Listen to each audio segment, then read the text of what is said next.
Wah! Wah! Wah! Wah!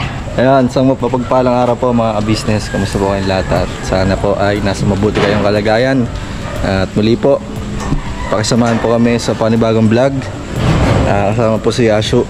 Ano po? At yun, kakatapos lang po ng kaarawan ni Kuya Kay.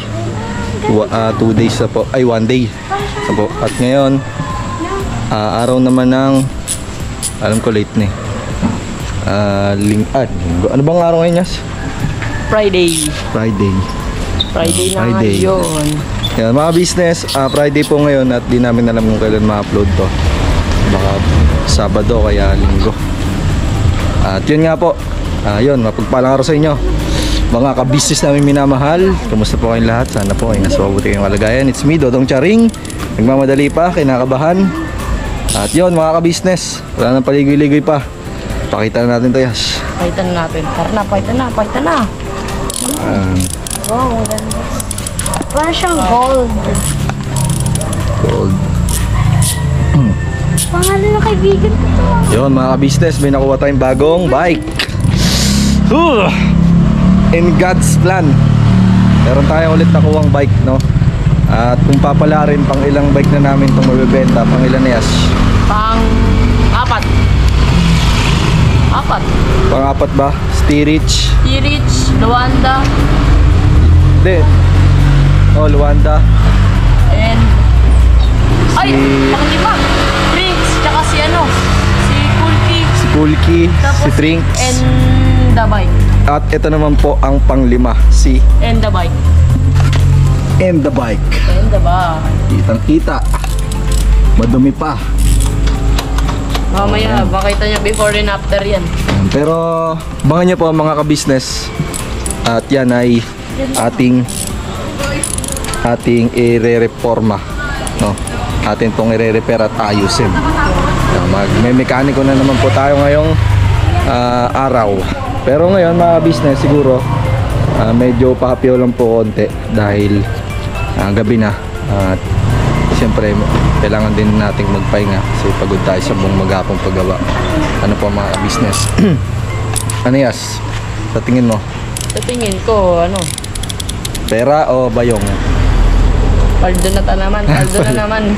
Grocery na naman, mga grocery na ka-business. Mga business, abangan nyo po yung amin pong nabentang bike na Strings. At meron po kaming sorpresa doon, no? Hindi naman namin nababanggitin ngayon po, pero mapapanood nyo po yan. At yun, pagtas nating mabenta si Trinks, ipaabot tayo ng sorpresa para sa pamilya. At syempre po ay kukunting kahit ano ba, pagmamahal. At syempre tulong natin sa ating magulang. Bagamat hindi tayo inuutusan, pero tayo ay nagkukusa. Ayun pong pinakamahalaga doon mga business. Dahil ang tumutulong sa mga magulang mga business, bagamat alam naman natin na wala pa tayong ganong kakayahan sa ngayon, ito pa lang yung pinagkukunan natin ng pang araw-araw ng ating income, side hustle namin ni Ashu. Pero at least kahit pa paano nakakatulong po kami, no? Yes. At sana may awang Diyos mga ka-business, dumating yung araw na tayo makatulong ng higit at sobra sa ating mga magulang. Masuklihan natin lahat ng kanilang pagpapagal. At hindi man po mangyari yan ngayon, at naniniwala po kaming darating yung pagkakataon po na yung mga business. Tiyaga lang at konting pasensya. Siyempre dapat kilusan kahit po paano. Yes mga Araw-araw business. sipag na. Natsambahan ko na naman yan dun sa kanto. Ayan, si Asyo pong nakakuha at naka-spot ng ating project bike ngayon mga ka-business. Pero nung last na nabenta po namin si Trinks, si Asyo din pong nakahanap ng buyer mga ka-business. Yun, proud ako kay Asyo dahil kahit pa paano siya ang kasanggat katulong ko po sa ganitong paghahanap buhay. Ano lang naman siya, side hustle, pero kahit pa paano kumikita naman at malaking bagay na po yun sa akin. Masaya na po ako doon kahit ganun lang kinikita ko. Yes mga business. Ayan mga business, ano, Yash? Simulan na natin to. Let's go! Let's go na. Let's go. Binabanat lang po mga business at balikan po namin kaya.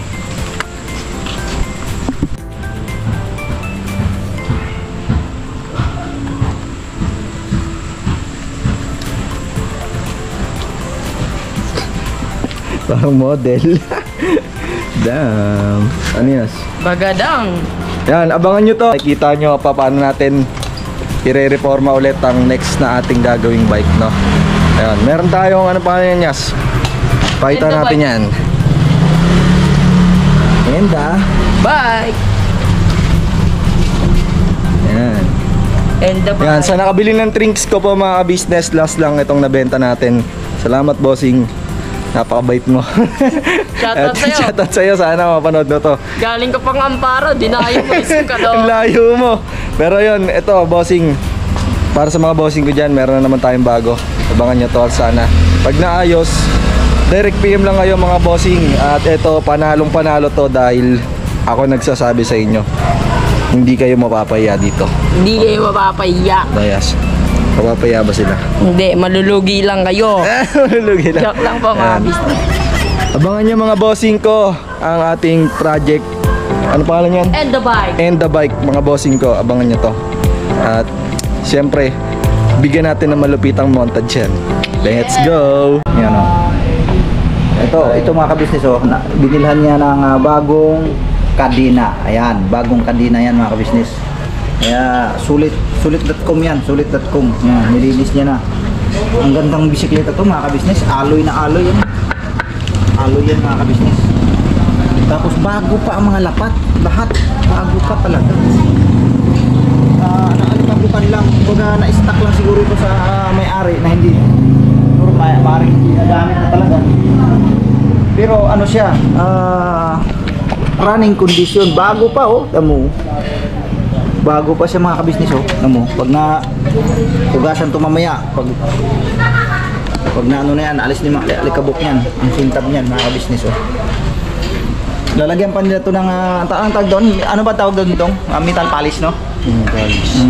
Ipapalis pa nila yan ni Yashu mamaya, tapos i-check pa nila yan oh, i-check pa nila yan ng kung ano pang pwedeng gawin, kung mayroon pang pwedeng issue, may mga issue pa yung trabahoin pa nila niludong yan. Kung bago nila isalyada ito mga kabisnes ay yung talagang ano na yung product. Oo, kumbaga ready to for sale na mga kabisnes.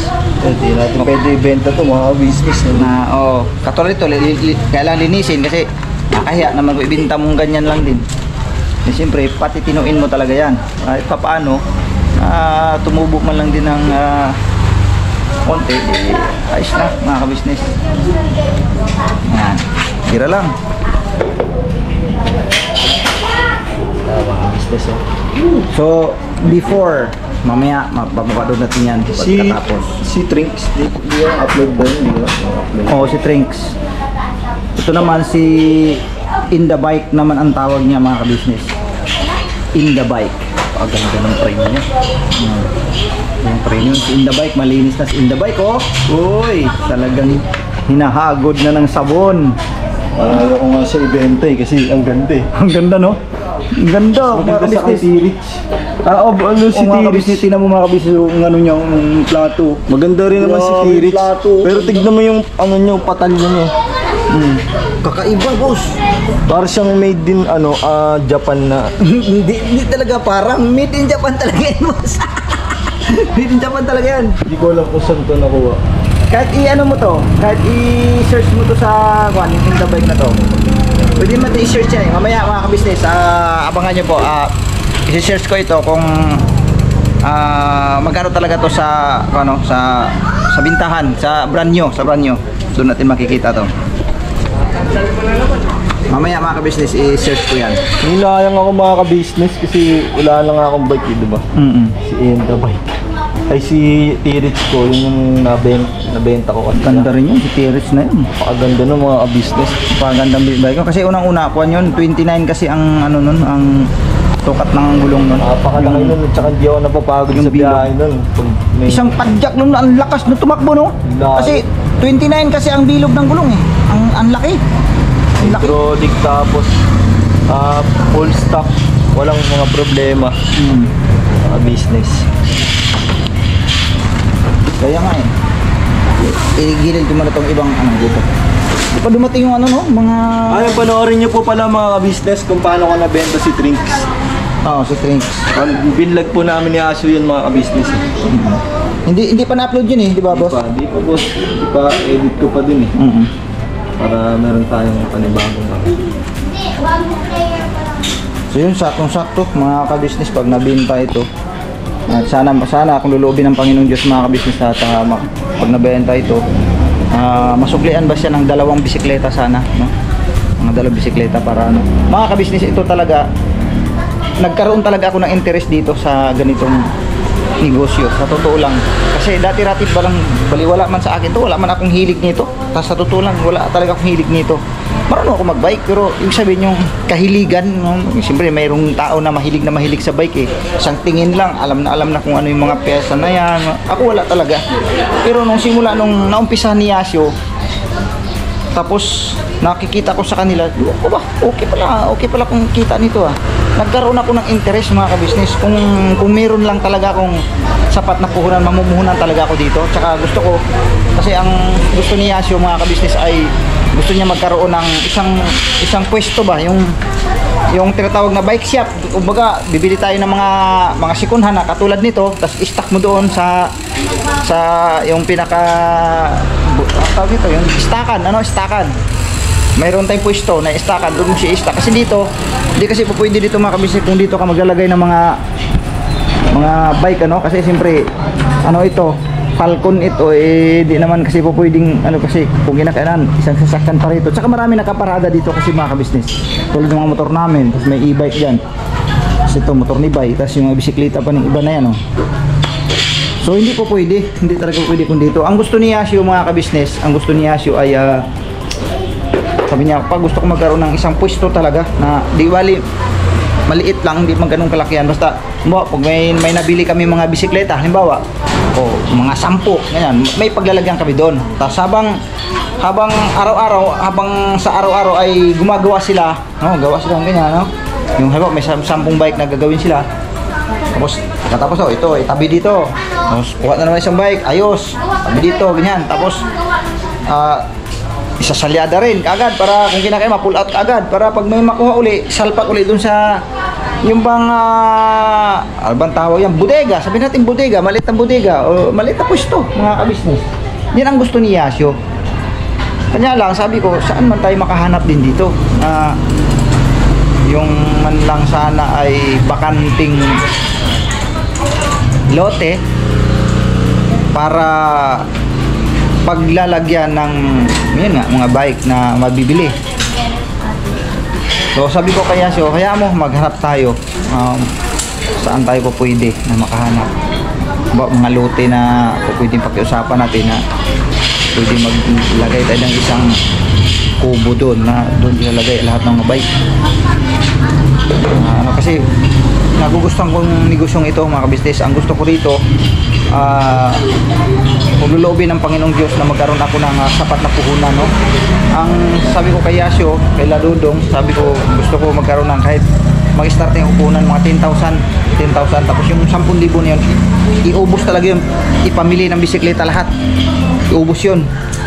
Yun nga lang, tiyagaan lang talagang na mag-ikot ka sa kung saang lugar, mag-ikot ka tapos o di naman kaya kasi kuminsan tumitingin sila sa mga nakapost din sa FB kasi mayroon nagpo-for sale dito na for sale bike ganyan. Tapos pag nagustuhan nila, kumbaga dalawang klase nga pamamaraan para makahanap tayo ng mga second hand na bike o yung mga bike na hindi na ginagamit. Dalawang pamamaraan sa FB at saka mag-ikot-ikot ka, magtanong-tanong dito sa mga palipaligid, kahit saang lugar man pwede ka magtanong. Diba? May bike tayo na ispata na parang nakatenga na lang, pwedeng tanongin, binibinta nyo ba yan? Ganoon naman kasi ginagawa ni Yasio dito sa loob ng Chernobang ito. Kasi dito sa loob ng Chernova, madaming kilala kasi si Yasio dito talaga rin, mga barka-barkada rin niya dito na may alam din na, uy, doon yes, may nakita akong bike na doon. Sabi naman niya, sige, puntahan natin kay baka pwedeng mapakiusapan na bilhin. Tapos yan, pag nakapag-transact na yan, sasabi naman niya, kuya niya, tulad nga dito, nakapag-transact nito si Yasio kahapon, isang araw mga kabisnes. So pinuntahan kagad nila, wala nang paligoy-ligoy pa. So ito na nga, ang ganda na yan tingnan. Oh. Ha? Bagong bago. Ay, grabe. Kaganda. Ay, ito pa boss, oh. Boss, meron pa, oh. Ito. Yan. May putik pa. Yan. Ang ganda, mga ka-business, oh. Gandang bike ito talaga. Gandang bike yan. Buuan, bago. Tapos dito bago, pinalitan yung dalang kanina. Ito bago. Dito sa pedal bago pa yan. Meron pa siyang kasamang inuminan na yun, pang inuminan, tubig, batil. Oh, bago pa mga kabisnes. Yan. Kaganda ng bike na rin. Kaganda rin bike na rin. Oh, ha?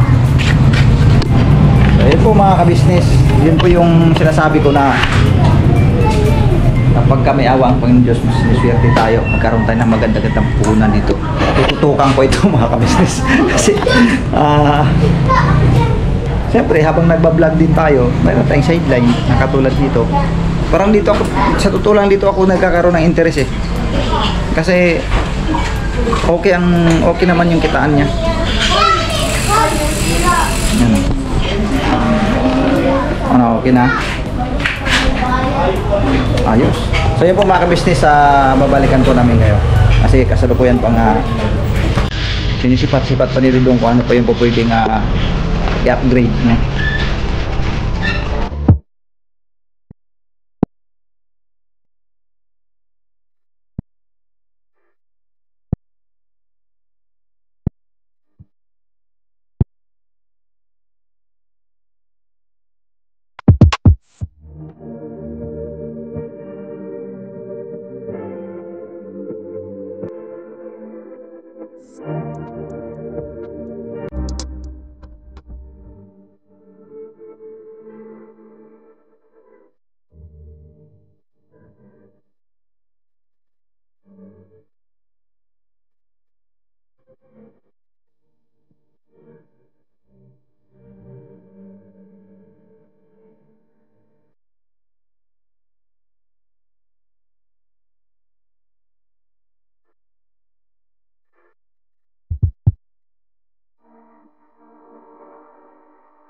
Kayo ng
gawa mo'y kinalulugdan ng ating Diyos na makapangyarihan.